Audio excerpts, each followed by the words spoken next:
Start your day with Morning Edition and wind it down with All Things Considered, only on KPBS. From global headlines to local stories, stay informed, inspired, and connected.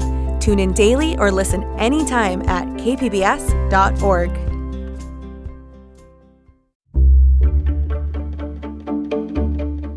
Good morning, I'm Lawrence K. Jackson. It's Friday, November 14th. Significant rain is heading to the county. More on that next, but first, let's do the headlines.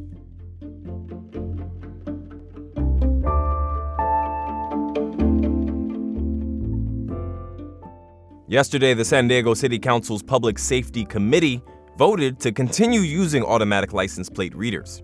CBS 8 reports that this comes after the city's Privacy Advisory Board voted to recommend they be taken down. Those against the license plate readers consider it a form of mass surveillance that does not have proper community oversight and safeguards in place. Supporters say automatic license plate readers have been invaluable and have aided in solving a variety of crimes. The issue now goes to the full city council for a vote in December. Your San Diego Padres ball club is potentially up for sale. Yesterday, it was announced that the family of late Padres owner Peter Seidler is, quote, evaluating our future with the Padres, including a potential sale of the franchise. They added that they will undertake this process in a way that honors Seidler's legacy and love for the Padres. Seidler was a part of the group that purchased the Padres for $800 million back in 2012. He became the primary owner in November 2020 after buying out one of the group members. The Padres have made the postseason 4 times in the past 6 years, winning at least 90 games in each of their last 2 seasons. San Diego County is expected to get a significant amount of rain. The National Weather Service says to expect heavy precipitation and possible thunderstorms late in the afternoon today through Sunday evening. By Sunday, an inch of rain is projected in our desert communities, 1.5 to 3 inches of rain along the coast and inland valleys, and up to 5 inches in the mountains. From KPBS, you're listening to San Diego News Now. Stay with me for more of the local news you need.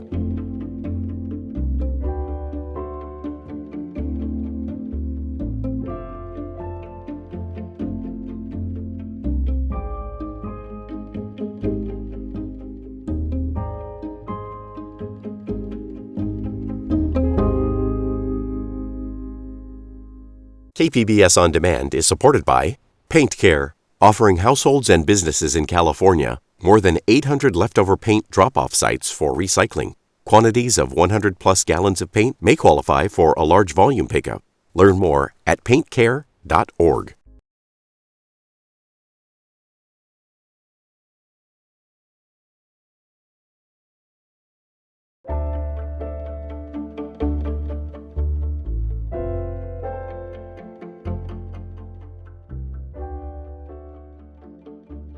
The rain coming our way is creating a risk of flooding. Reporter Alexander Wen tells us the county public works crew says they are ready for the storm. Teams are ready, they're prepared. Connie Tabor is with the county's public works department. She says the crew has been working hard to clear storm drains and inlets in anticipation of this storm. We conduct tree trimmings as well as keeping the roads clear of debris. She says the team has been working 10 to 12-hour days prepping for this storm, including putting fiber rolls and sandbags along streets prone to flooding. The county is also keeping an eye on recently burned areas because heavy rain can cause debris flows and damage homes. Several fire stations in the unincorporated areas are providing free sandbags. Alexander Nguyen, KPBS News.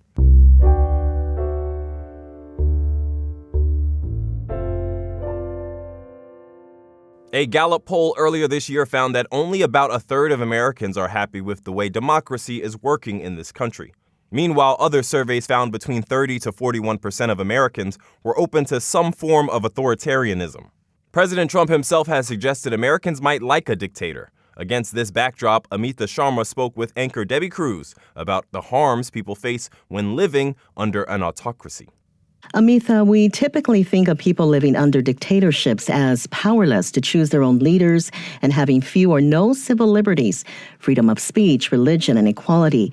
But it's more than that, right? Yeah, Debbie. So I interviewed a man who wanted to be anonymous because of his job. He's a local university professor. He grew up in Saudi Arabia. When he went there as a kid with his family, the Saudi government confiscated their passports. They couldn't come and go without notifying the government first.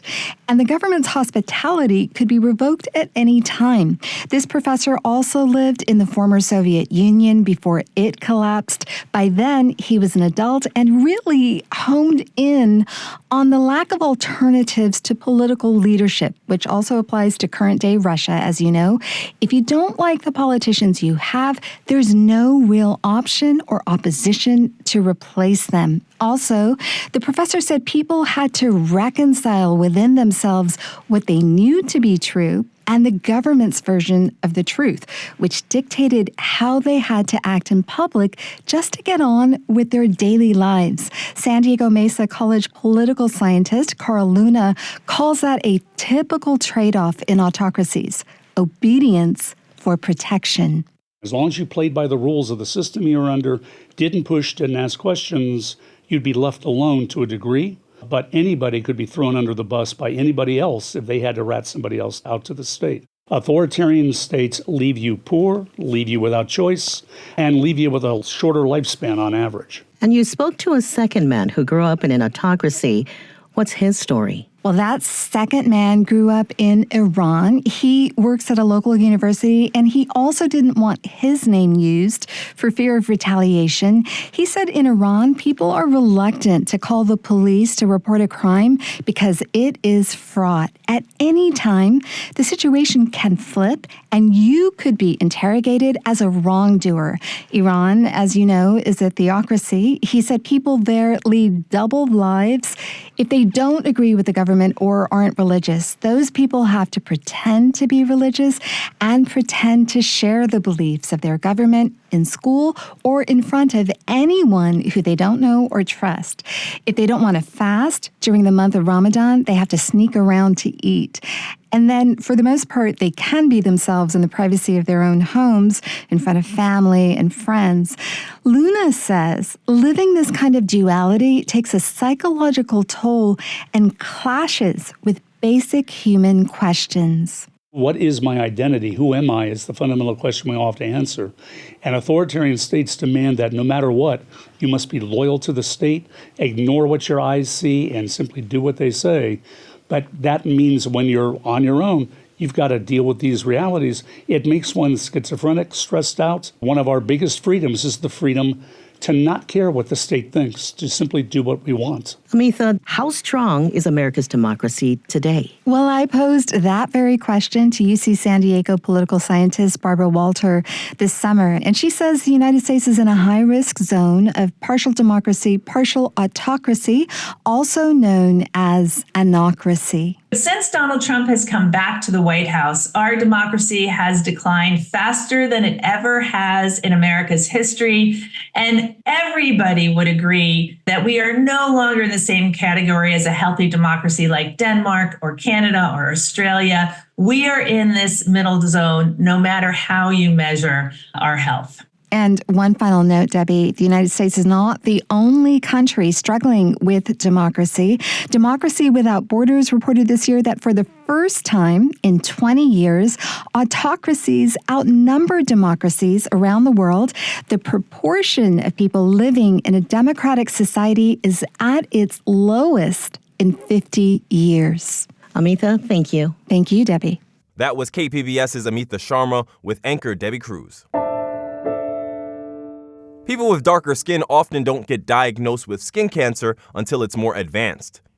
Health reporter Heidi DeMarco says researchers at UC San Diego are exploring how artificial intelligence might help catch cancers more equitably. Skin cancer is highly treatable if it's caught early, but spotting it can be tricky. And for people with darker skin, that sometimes means a later diagnosis. Kelly Frazier is a genome researcher at UC San Diego. The AI model can say this person has a very high chance of having skin cancer. Pull them in for a full body scan. They say the model was tested on people whose skin cancer was already known. It predicted skin cancer with almost 90% accuracy across different ethnicities. I think the more of these models that come out, the more that it will become apparent that how to incorporate AI into the clinic. Frazier says the goal isn't to replace a doctor's screening, but to give them predictive tools to catch cancer sooner. Heidi DeMarco, KPBS News.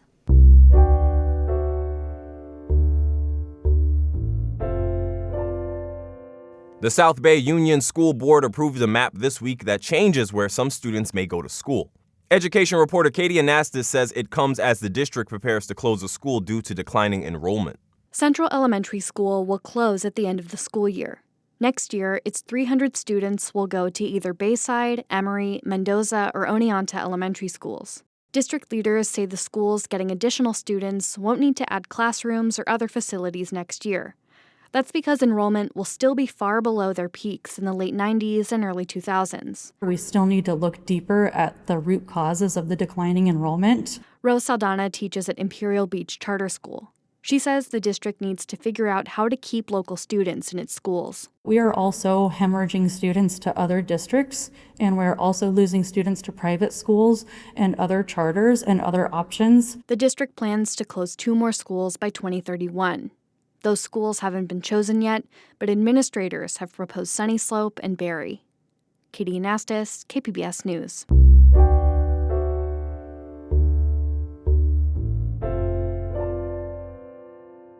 Imagine getting in a taxi with no one behind the wheel. Robo-taxis are coming to San Diego next year.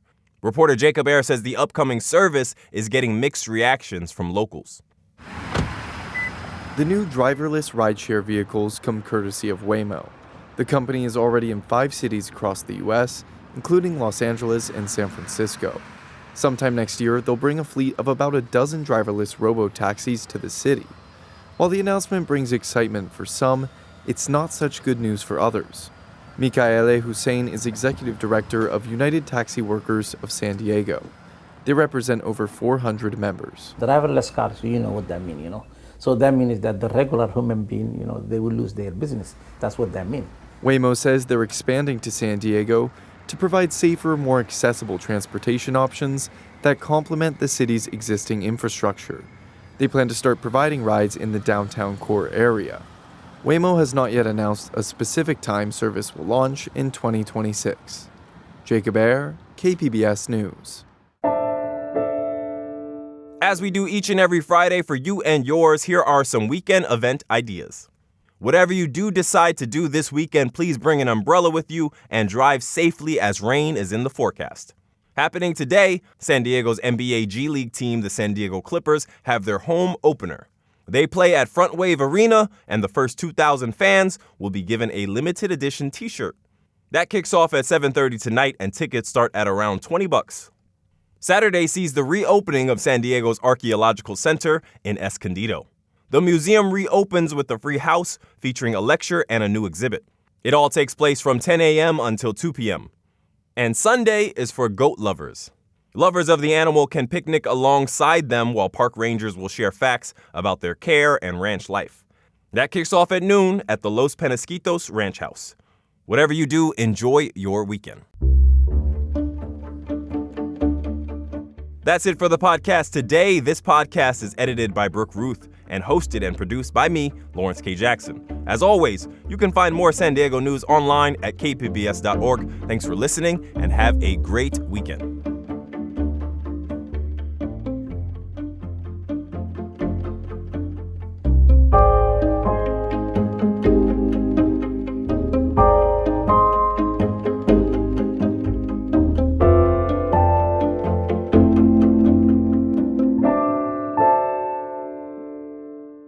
KPBS On Demand is supported by UC San Diego's Art Power, presenting Mo Willems' Don't Let the Pigeon Drive the Bus, the musical, with music by Deborah Wicks LaPuma, Saturday, November 22nd at UC San Diego's Epstein Family Amphitheater at UC San Diego. Tickets at artpower.ucsd.edu.